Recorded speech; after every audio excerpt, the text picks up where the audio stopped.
Okay, this session is being recorded. Welcome to our Wednesday webinar. We are super delighted to have Jennifer here with us from Common Sense Media. She's going to be talking to us about some pretty new research with regards to AI companions and bots and all sorts of cool stuff. So thank you so much for joining us. And I'm going to just turn it straight over to you, Jennifer. All right. Thank you. Thank you. It's so exciting to be here. Welcome to some of the familiar faces I'm seeing. Welcome to some of the folks that are new. My name's Jennifer Ehehalt. I'm the Senior Regional Manager at Common Sense Media. And I've been partnering with IDEA and going to the IdeaCon conference for, I don't even know anymore, but really big partnership between IDEA and Common Sense Media. So Stephanie and I go way back even before Stephanie days. And so really exciting to keep this going. And I'm really excited to share some of the new information, new research, and new even resources and content that we have today. So I invite you to sit back, enjoy, take notes, listen. And we're going to play a little bit today, if that's okay. How do we feel about that? Yeah. I will also put the deck in the chat. We should have did that beforehand. So we'll make sure you get that as well.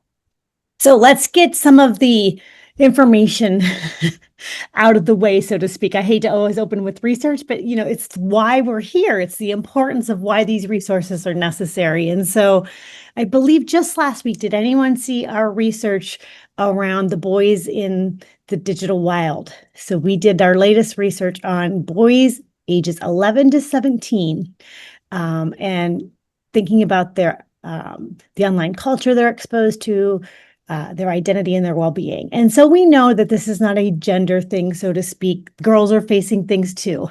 I want to make sure I make that clear as well, but we did focus on the boys this past summer. And so you can kind of give a little background here. So we examined them across social media. So you can see here just a little bit of the background, the platforms, the gaming communities, the exposure to online masculinity content and influencers, and how these digital experiences relate to their emotional well-being, their self-esteem, and real-world relationships. And so you can see the methodology there, adolescents ages 11 to 17, and then again, this past summer.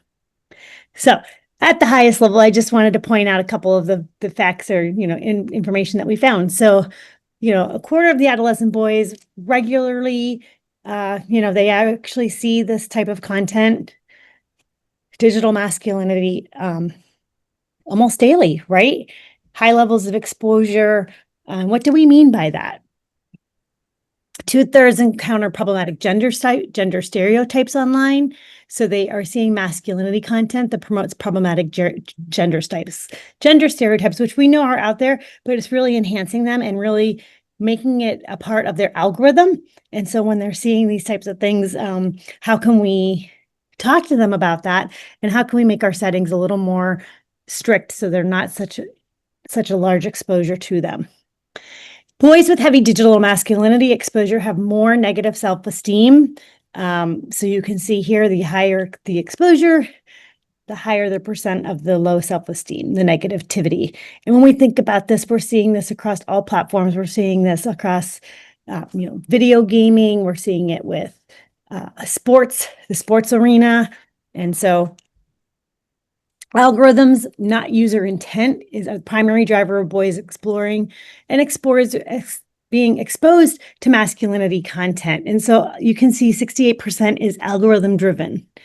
Shared by a friend and then other sources. So what's happening with the algorithm is, you have a teen boy looking up a schedule for their sports team, their favorite sports team's playing, and they just want to know where their schedule is. So anytime that the algorithm is seeing sports, the type of sport, even more specific, basketball, football, baseball, it's going to start to feed them different articles, promoting them, marketing to them around masculinity, protein powders, body image content, and if you can imagine anything else that's happening and being filtered to them. So it's the algorithm from which they are doing research and search engines and clicking and all of those things that they're doing across these platforms.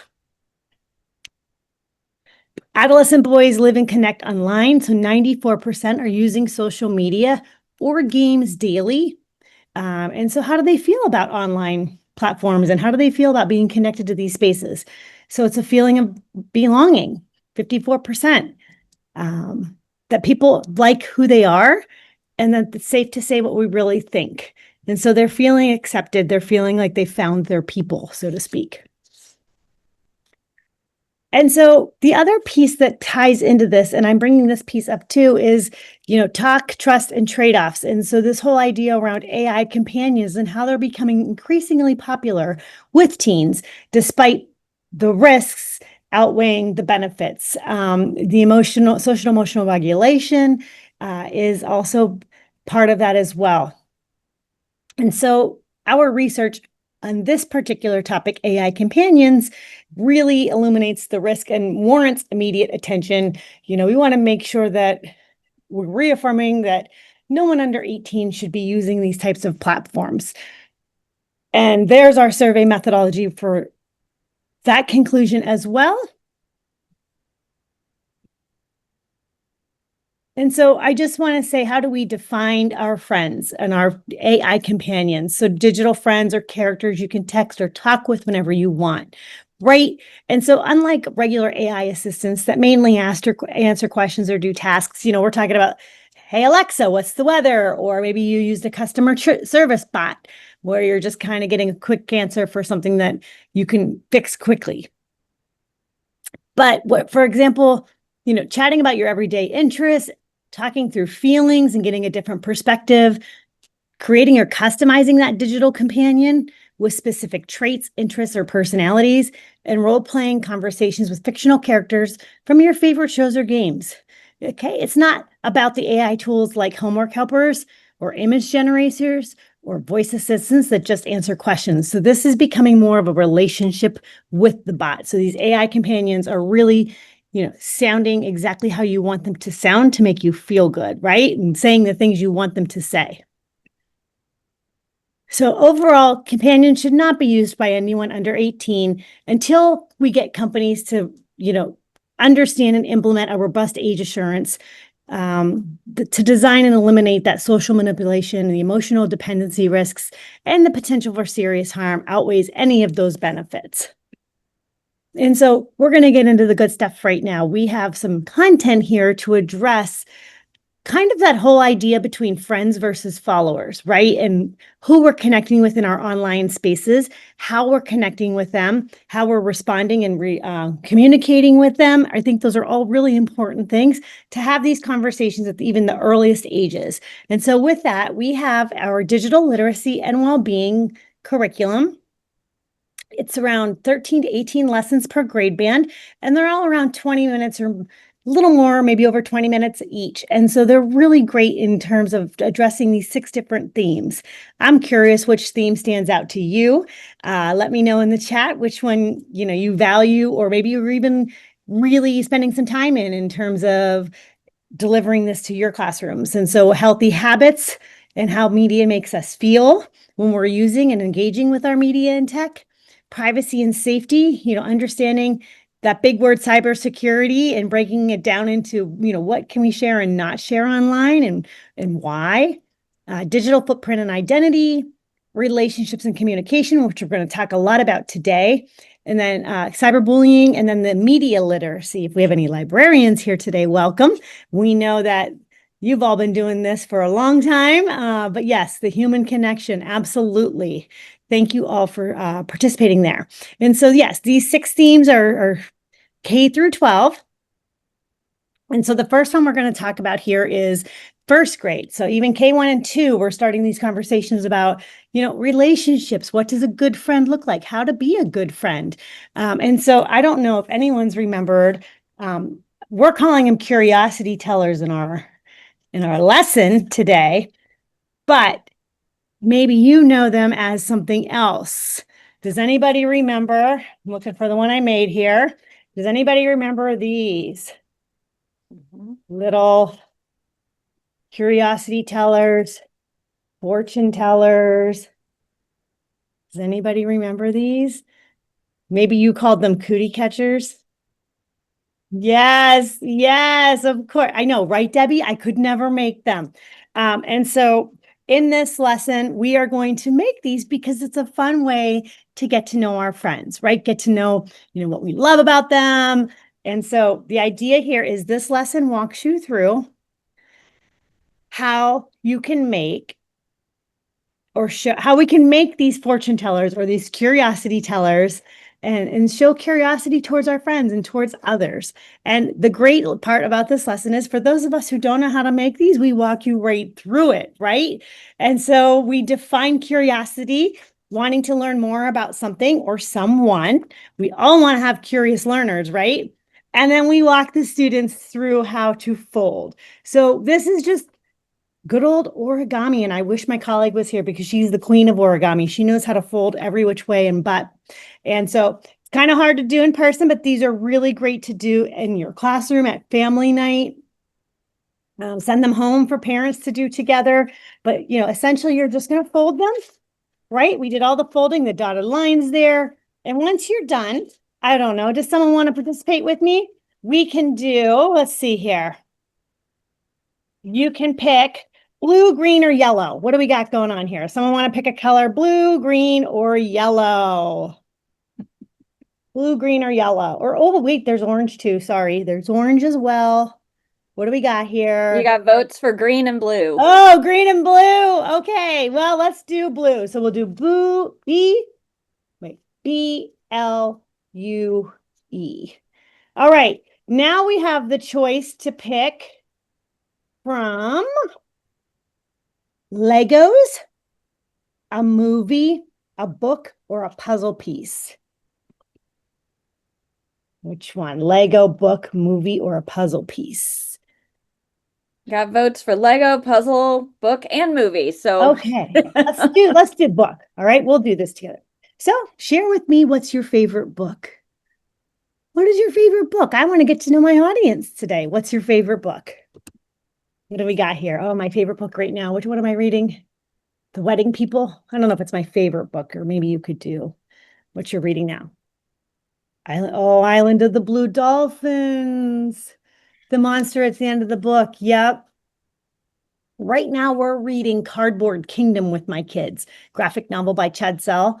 A couple series of those, and it's a whole series of them, and they're really fun and they're really good. Let's see. Lee. The mouth to capture that one. Sweet Land of Liberty. Oh, Alex, I love it. Thank you for sharing. All right, I'm curious. Someone also picked Lego. So what's your favorite toy or thing? Now, remember, this isn't our first grade lesson, but anybody have their favorite fidget, maybe your favorite thing? I have a favorite coffee mug. I can tell you that. It matters, right? How you drink your coffee and what koosh ball. I forgot about koosh balls. Yeah, what are some of your favorite things you can't live without? Spirograph. Oh gosh, I haven't done a spirograph in a long time. Those are really fun. I forgot about those. Good. What else? Anybody else have any favorites? Okay. Yeah, Alex, I'm with you. We have all the stress, all the squishies, yes, I love it. Rubik's Cube. Anybody's kids still taking the stickers off the Rubik's Cube? Playmobil. Those are the best Legos in the world, right? For littles, they are cool.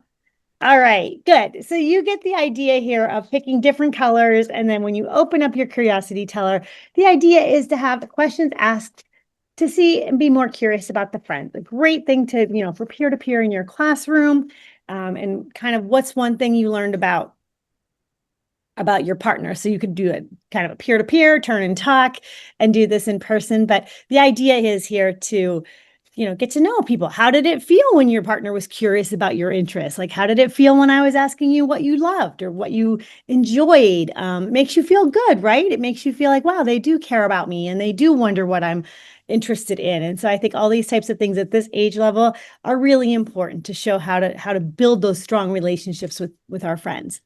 And so being curious about others is one way that we can build those strong friendships.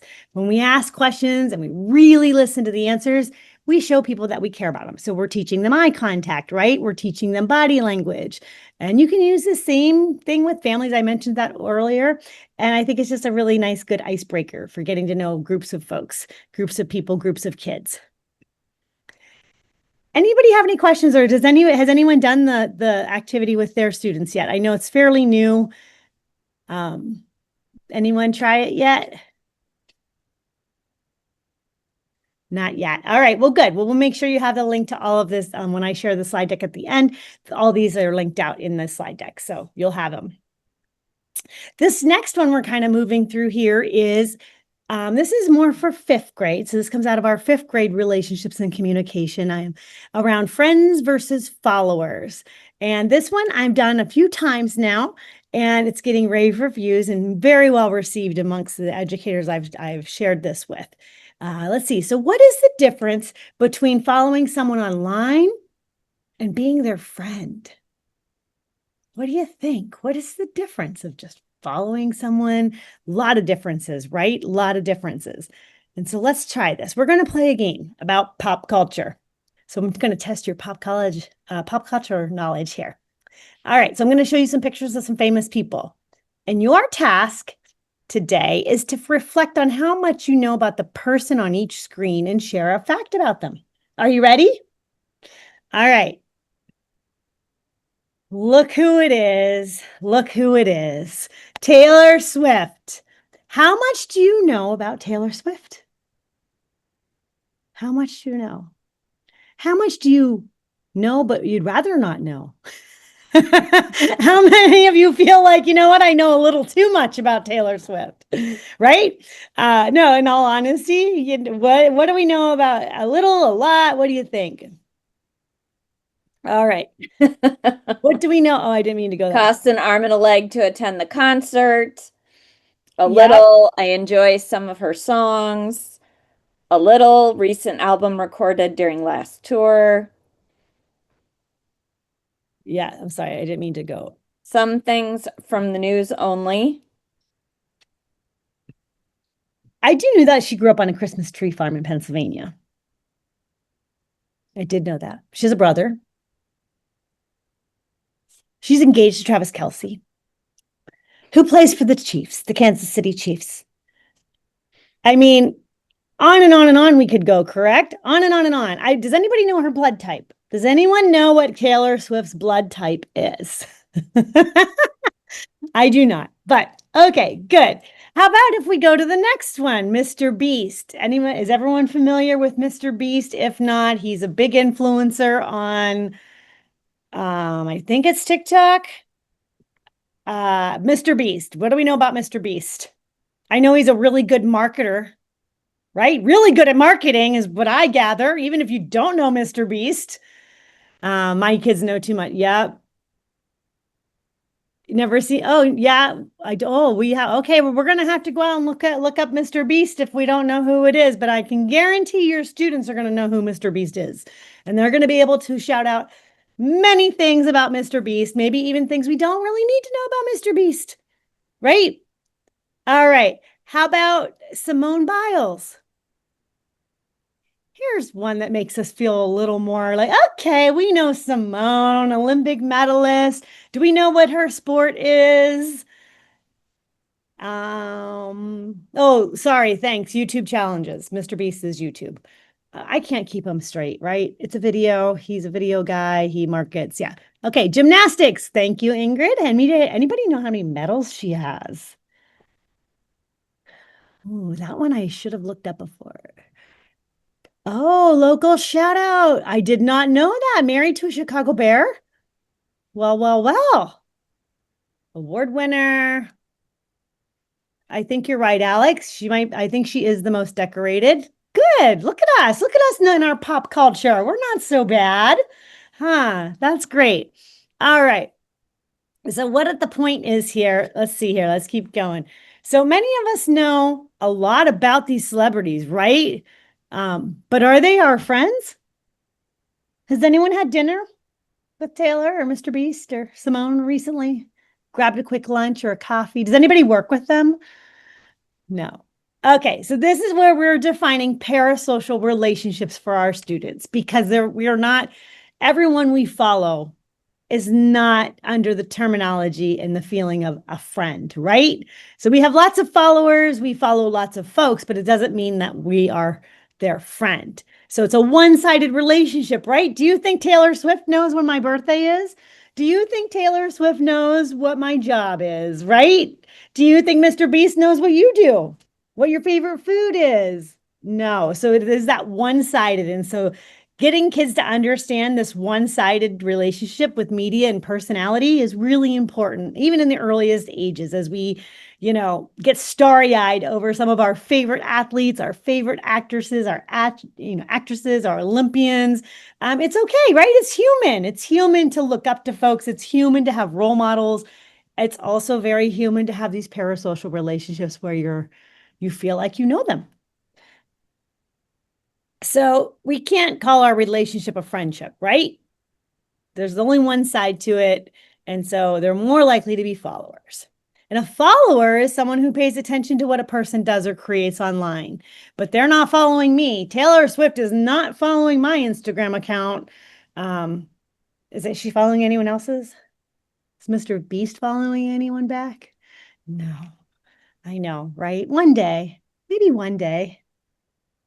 But yeah, it has to be a two-way. So the internet's a powerful tool for connecting, right? It's a tool for following people we want to know more about. It's access to information in the blink of an eye, right? 1, 2 clicks away, we know a lot about something.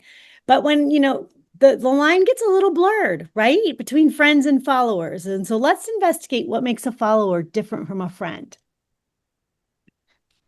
So what we do is, if you can imagine, we have a handout. It's a student handout, right? So we're going to hand up this great handout here. You're going to cut out the little pieces and we're going to have some columns here. And so we have to think about these different scenarios that I'm going to share with you. And we have to think whether it's a friend, a follower, or both. So are you all ready to play and help me out? All right, I got to exit because what I did, is anyone familiar with Padlet?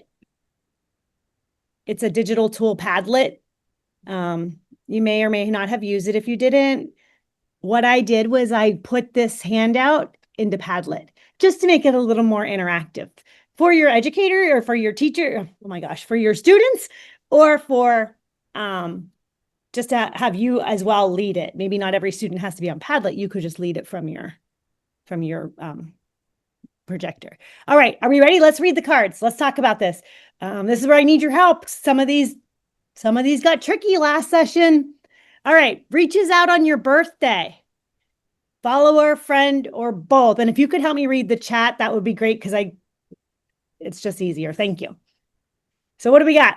Reaches out on your Friend, friend. All right. I think I agree with that one. How about only interacts with your online content? Only interacts with your online content.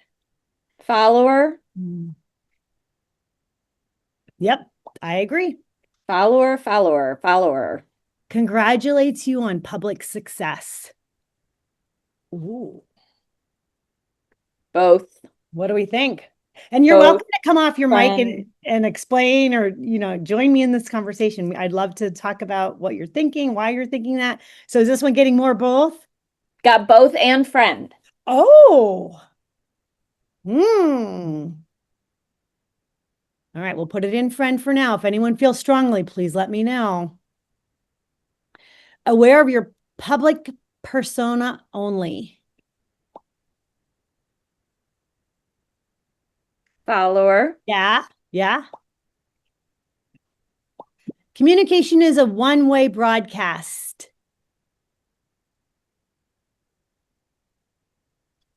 follower, Don't you feel like some days it's one way? All right, we'll put it in follow. You share mutual vulnerability with them. friend, Friend, yes. All right, what do we got next here? Let's see here. Shares interests and hobbies with you.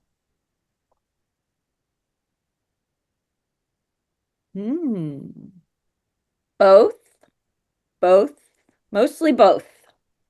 I know. What was your first reaction? Can I ask? Was it friend? Until you thought about it a little more? Yes. Yeah, I did too the first time I saw it. Ooh, offers constructive, honest feedback.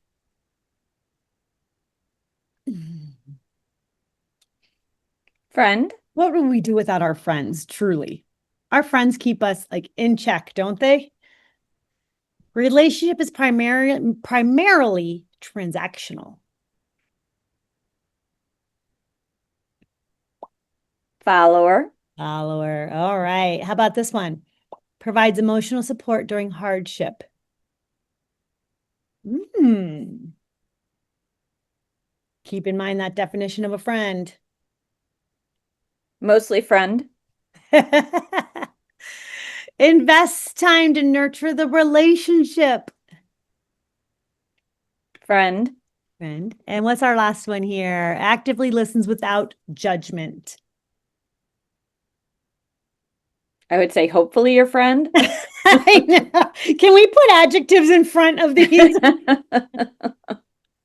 All right, we'll put it there, right? Okay, I want to pause here. What were your thoughts around this? What do you think your students would do? Or how would it be as easy for them to place these? At just that glance, if anyone wants to ask or share things, what do you think a fifth grade classroom would? I would say they might argue with you about reaches out on your birthday only being a friend and congratulate you on public success only being a friend. Okay. Anyone else?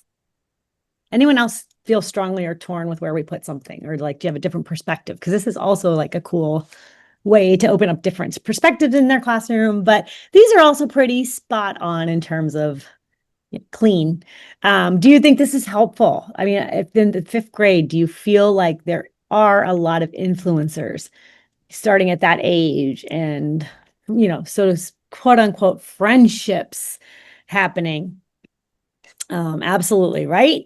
All right. So you don't have to use Padlet. It does look good. It's fun. You can cut them out too. You can color them. You could do a bulletin board. I mean, not a bulletin board, but you could do like some type of board and more tangible ways for implementation. But I just wanted to share that because I think it's really fun to have like a back and forth. So let me go back to my slideshow here. Can you see that? All right. So, what makes a friend different from a follower? The main difference between a friend and being a follower is something called uh, this word, reciprocity. There's a word for us. Can everyone say that 5 times in a row really fast? In a friendship, both people know each other, they care about each other and support each other equally. It's balanced give and take relationship, and it's not one-sided, right? And we all think that our students can't hear this enough, right? The importance of being a friend is having a friend. I think I say that 1,000 times in my household. Being a friend is having a friend. Being a friend is having a friend. And so the more we can think about that and getting to think that way. So technology connects us to friends and creators alike, but not all connections are created equal, right? Both people know and support each other equally, but recognizing the difference between I have lots of friends that I follow, and I also just follow a lot of people who either make me happy, who teach me things, who share an interest, but they're not my friend. And that's okay. Is that okay? Of course it is, right? We all have our followers that, maybe they're educators that influence us to be better educators, right? Different podcast folks that we follow. They're not my friend. I talk about them like they're my friend. Of course I do, right? But they're not our friend. They're just somebody who influences our practice, our teaching, or even just sometimes make us a better person, right? And I think if you can share that with your students, that also makes it very authentic. Like you, even as your teacher, of course, I follow people that are not my friends. I follow them because they help me, right? They make me feel good. They show me different things I hadn't thought about. So I think it's nice to have that back and forth as well. Anybody have any questions or thoughts? How are we doing? We're good? Keep All it right. coming. All right. Oh, oh, well, don't be careful what you say. So this middle school one is relationships and communication as well. This comes from our 8th grade lesson. It's called AI, chatbots, and friendships. And do you see how we're building on this relationship and communication even at our earliest ages. And so starting with little fun paper that we color to get to know who our friends are, to thinking about friend versus followers. And now it's more sophisticated where is it okay for our learning companions and our chatbots to be our friends? Does anyone need to get a soda or a glass of water? Because this is going to get fun. All right. So how can AI chatbots affect our idea of friendship? That is our essential question here. And what are the qualities of a good friend? And I think we just really talked about a lot of that in that last lesson in 5th grade. But this is something you would want to go over with your 8th graders. Get a feel for what do you think of, what do you look for in a good friend? And we talked about that, right? What came up? Good listener, remembers your birthday, offers, feedback, helps you with a problem, find a solution, is there for you, right? And so you want to go through the qualities, and every friendship is unique and special, right? The ways in which we interact with each other can vary. Some friendships you might have we can talk about the secret handshake. Who had a secret handshake with their best friend in elementary school? Or who still remembers their secret handshake? Oh my, I don't know if I would remember it. Or a fun inside joke that's silly, just something that maybe happened to the 2 of you or 3 of you, and it's like an inside joke. That's pretty unique. But thanks to the phones and apps, there's so many ways to connect, right? And even if we can't be face to face, you can still make friends. And so it's just a different way now. There's different accessible ways for our friends and to build relationships. And so an AI chatbot is one of those. A computer program that uses AI technology to respond to what you say in real time. And so before we do that, how many of you have had any experiences with chatbots, or why would we use chatbots right now? Just curious. Who has Alexa? Or, who asks Siri what the weather is? Who uses maps in their car? Customer service. The good old, how can I help you today? And then ... And then I don't know. I come from a generation where I just need a human voice. Where is the human? I just want to talk to someone, but that's just me.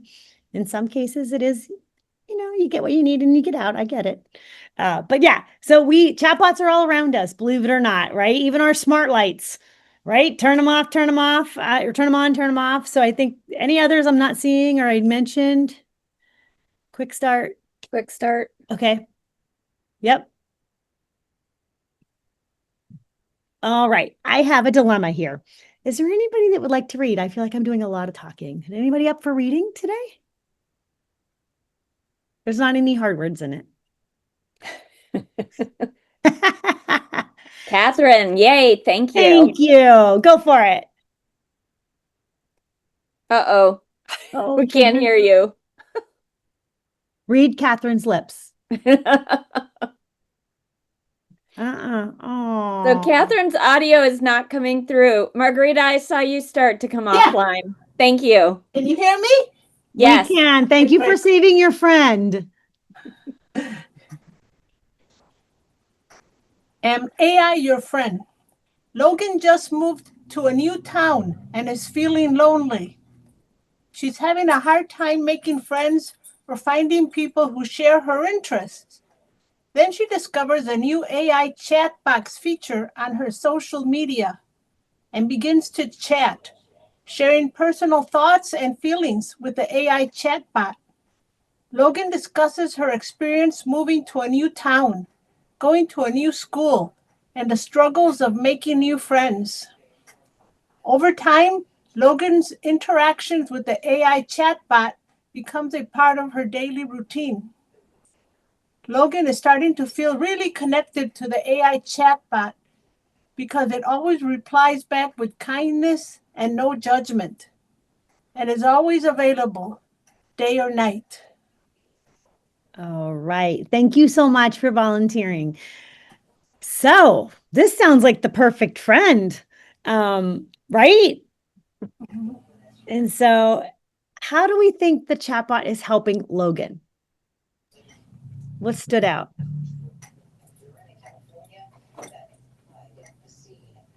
You can share in the chat or talk. Yeah, it doesn't. She's like a sounding board, someone to talk to. Yep. A sounding board that is telling her what she wants to hear. Always available. Yeah. Always available.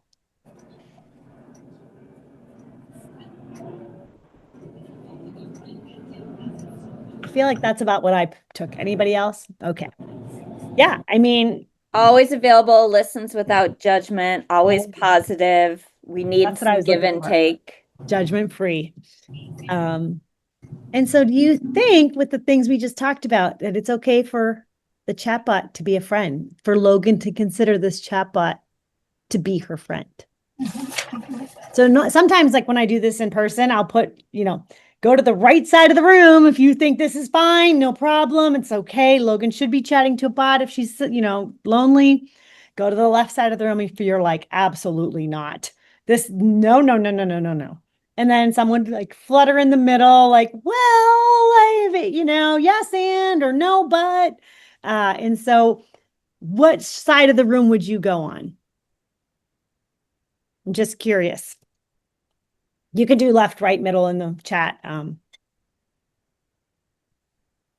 you can also come off the mic and kind of share your perspective. In the chat, we've got AI is not a friend. It may be a tool on occasion. Yep. Needs to be more personal. I mean, the AI chatbot's not going to give Logan a hug, right? Or a high five. Anything else? Is anyone like a really strong no that wanted to kind of share anything? False sense of connectedness, yes. Is anyone a really strong yes that would like to share their perspective? I got to say, I've done this. So this is one of our lessons. This lesson's been around for probably a little over a year now. So it was one of our very first lessons in our AI literacy lesson collection. And so, a year and a half ago, where we were, and I would do this. And so many people in the room would be, yeah, like, why not? Like, yes, very little would go to the other side of it, like the left side. Interesting, right? I did this just yesterday in person with some folks, and I got to say, everyone was like a hard no. And some of them floating in the middle with, yes, but someone here said just for a short period of time because she has no one, right? And it's just a way to kind of get her over the hump. So yeah, isn't it interesting how like just based on the way in which AI and chatbots have matured over the past year and how quickly perspectives have changed in terms of what's happening, what we've seen happen, not happen. But yeah, it's interesting over the last few months how this has shifted with Conver and what we're seeing in the news and media around it all. And so obviously we know that it takes so many more pieces to it, right? Like we don't know the background. We don't know much about, you can complicate it in so many ways. And so, but at surface level, it's a really nice activity to get your kids to think about, right? We're not judging them. We're not saying don't ever do this, but we are addressing that we know you're being exposed to them and talking to them. And what does that mean? Where is it coming from, right? Is it a learning companion? Right? Which we're seeing in some of our platforms, like Khan, I think has one. They're popping up, but even in their social media platforms, Snapchat has one. I can't keep up, but those are the ones I know do. But yeah, so they are being exposed to them, and we just want them to know it's not magic, right? This is very human-like, but it's not human. And so just making sure they have that understanding, which I think we have to put on repeat, because this is really hard for them to wrap their head around, even in 8th grade. When we think about even our littlest ones, it's hard. But anybody have any thoughts? Has anyone done this one? This one has been around for a little while. So has anyone tried this one in their classroom? Or are they feeling like, boy, I really should try this in my classroom? I'm very curious around what my kids are doing and my students and who they're like engaging, what they're engaging. I don't even know, what do you say? What chatbot they are engaging with, if any. Yeah. All right. Well, I would love for you to try that one because it really does spark some great information. Even journaling, sometimes in the middle school, they're not going to be so open. We find them to be a little more shy, or peer to peer maybe would be a more comfortable way for them to share what they're doing and feeling with the chatbot. But that might be a nice way to kind of get. Someone said this is a great SEL lesson. Yeah, SEL lesson. it sure is.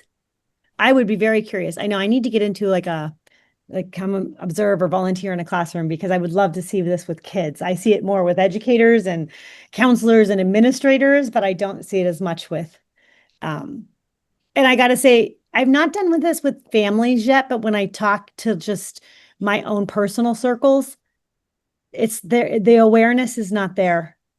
Like I know it, we all know it because we're in it, so to speak. It's sort of in our daily, we see it, but families, I'm finding are not paying attention, so to speak. And that's okay, right? We're busy, but I think educating our families is my next big goal. We really need to get information out there about just letting them know it's more than just the customer service that they're seeing, right? Kids are really engaging with them. So I'm just curious, do you feel like if you asked your families that you serve, would they know or have some knowledge around this? Or would it be like, tell me more, wait, what?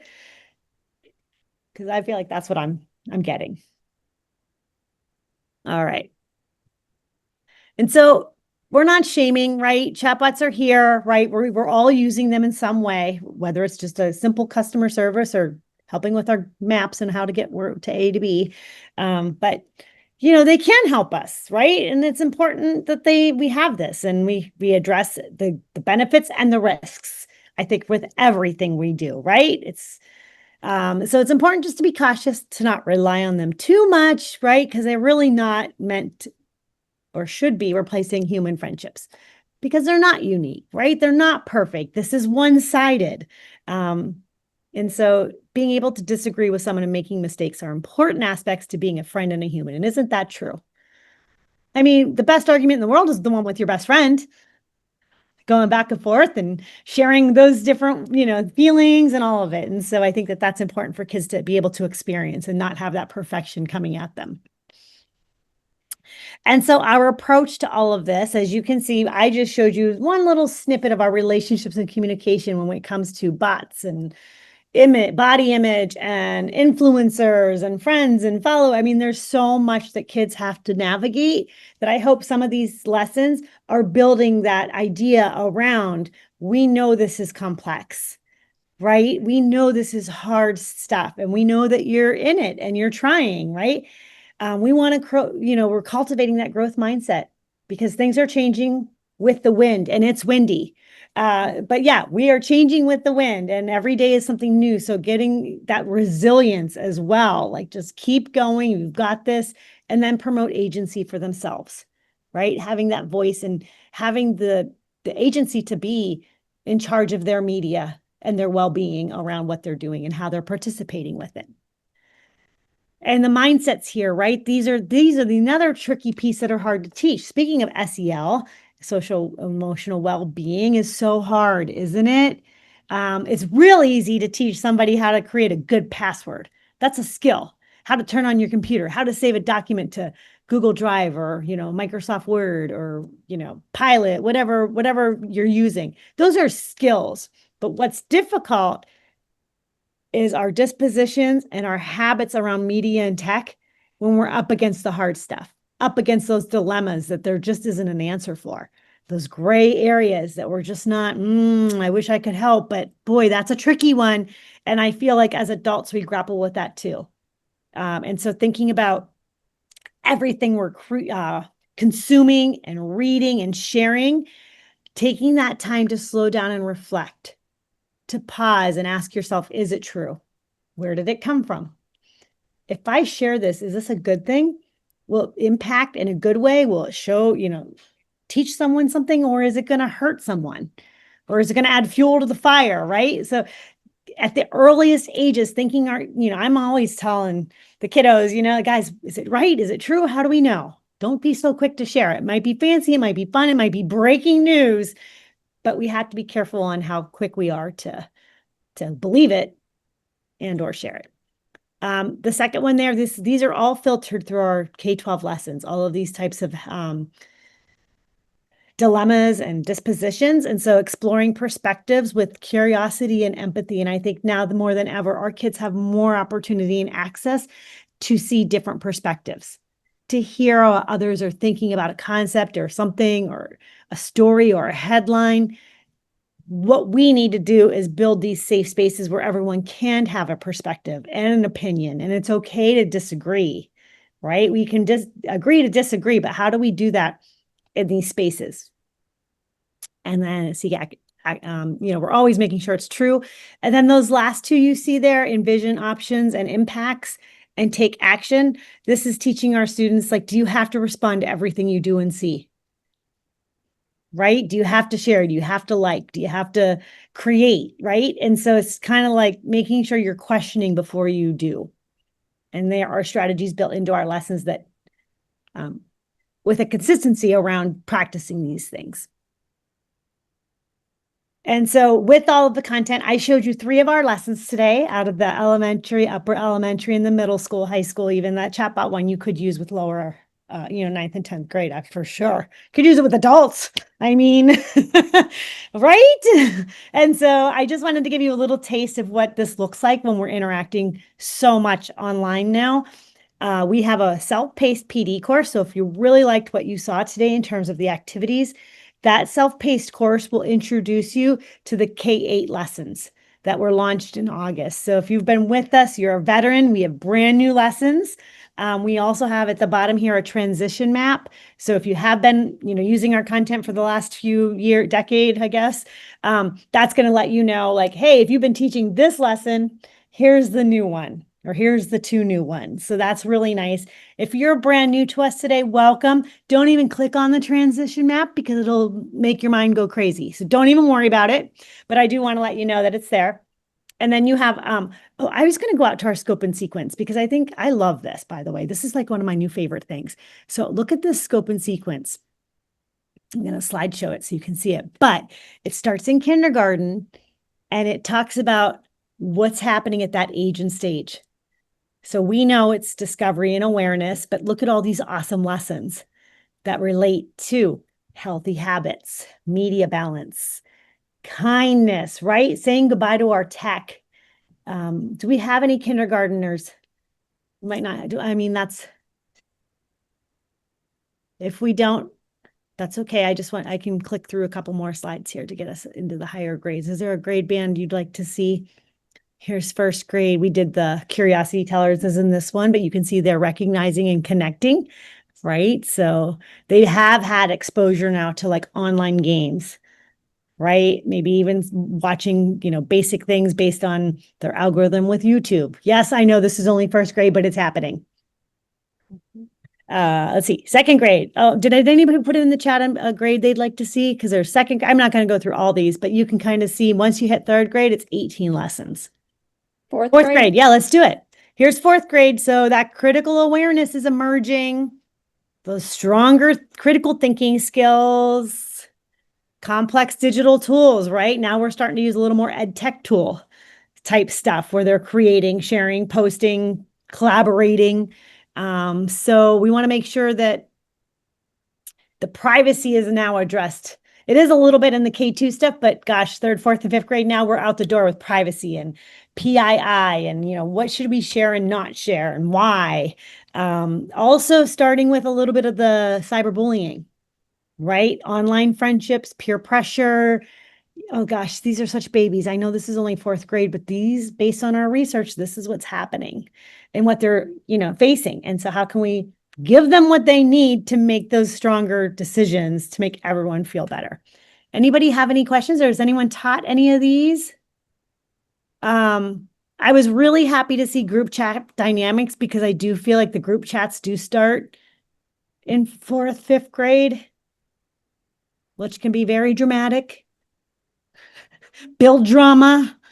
Influencers, they're starting there. Mr. Beast has a young audience. So does Taylor Swift in some cases.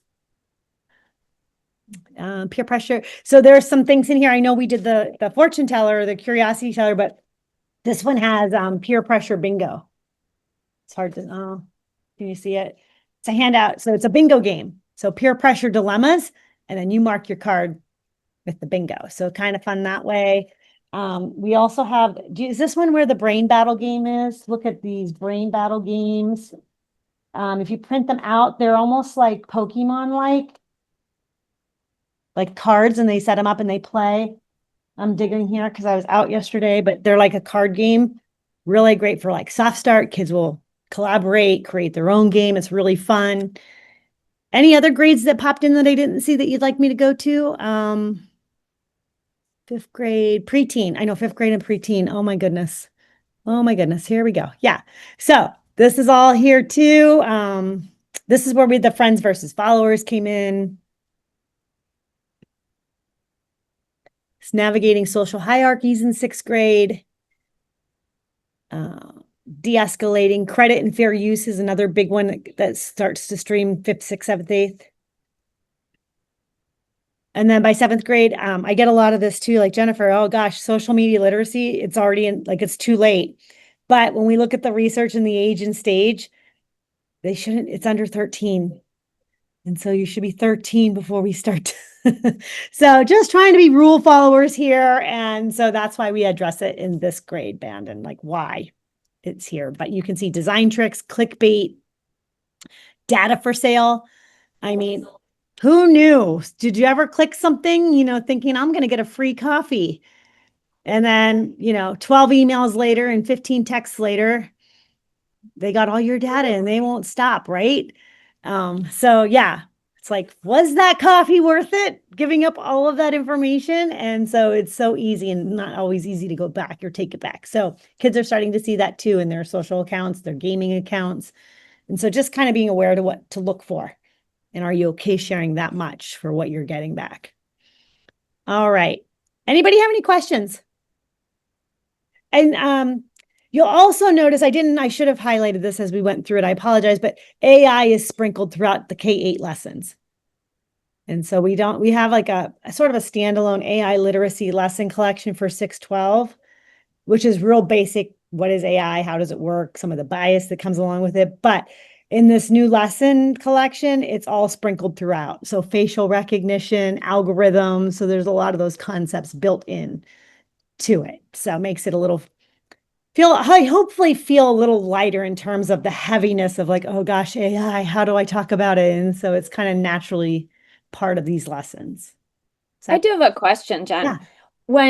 When sharing these lessons and talking to teachers about best practices with these lessons and things like that, one of the pushbacks that I get from my staff is we shouldn't have to teach that. And when am I going to find time to teach that in my busy curriculum schedule, right? So I'm just curious, what is the recommendation or how do you phrase it to teachers to kind of help them to understand just how integral this is and why we're giving them these resources, right? I know. Welcome to my job. Welcome to why I don't sleep. It's a great question. It's the golden question. I think, believe it or not, you will start to see it, I think, now because these are all 20 minutes. And so to soft start, I feel like the 20 minutes in the 6th, 7th, and 8th grade, people are like, oh yeah, advisory. Finally, like something we can put in advisory. And so I think also not being overwhelmed, you don't have to teach all of these. You are one person, your librarians and your media specialists are going to take care of that news and media literacy theme. It's their wheelhouse. They've been doing it for decades. Like, yay, done. Right? A lot of my like homeroom educators, the ones that have the students all day, I really try to push them more towards the healthy habits. Like how does media make you feel? How do we say goodbye to tech? How do we pause for people? I feel like some of that content is just naturally part of their day anyway, right? When you have, iPads and Chromebooks in your K2 classrooms, we have to hold them with two hands. Well, why not pull up a lesson in a video with a fun song to dance and show how to handle our iPads? So I feel like some of those light touches are part of the morning meeting for your elementary. And then for like your third, fourth, and fifth grade, I was just with that team, a team yesterday with different like-minded third, fourth, and fifth grades from different districts. And a lot of them naturally talk about privacy. We should not be sharing that, right? We need to be on this tab. We shouldn't be sharing. We shouldn't be adding this or putting your password in this. And so I do feel like over time, they're naturally going to look at these and say, oh, wait, there's a slideshow, there's a video, there's some questions, there's a handout we can color that we can refer to then. So a lot of them, I try to say, embed them into your expectations and your routines in your classroom. Right. So I try to get them like, what are some of your already? And they'll say, check your sources, fact check. Well, there's a lesson on that. If you're already going to talk about it, why don't we do this practice together? I have an activity for us to practice before we go out there and do our Google search, our internet search for what we're doing. Easier said than done. But when they start to see this and like how turnkey they are, and they start to realize this actually is helpful, that part I can do. It's the time. I do feel bad. Yes, there is no time. I get it. I agree. But sometimes I throw the proactive card out.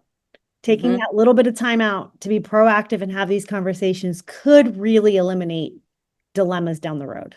Absolutely. I like what Lee said. Some days I just want to say to them, this is the only thing we should be teaching. Yes, Lee, thank you.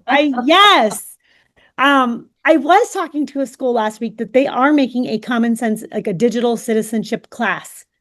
Oh, like everybody has to go through. It's not an elective. Was that Pennsylvania, I think? I don't know how they're like doing that, but it's, a DigSit course, but it's all led by common sense and sprinkled with other content. But I know, I think about that all the time. Like this is right up there with like, we all need math. yeah. We all need this. We all need to know how to read. We all need to know how to navigate the internet and online spaces in a good way. All right. Absolutely. I know I'm talking. See, you were all like, give me more. Well, you know what? I can talk all day long because this stuff's so important. I just want to make sure we know one last thing because of the family stuff. They are so important, right? We want to make sure we're giving our content that we're, all the stuff we're doing in our classrooms. We want to make sure families can also have these conversations. So I am so excited with these conversation cards. These are little cards. They're PDF file. I printed them out and I put them in little folders, or you could laminate them and put them in your classroom. But they're really cool conversation cards. You can put them in your office.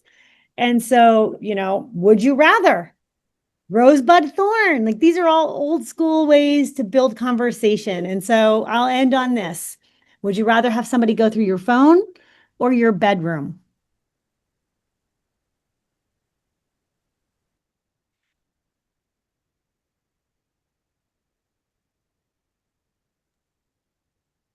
What do we? Will they clean either up?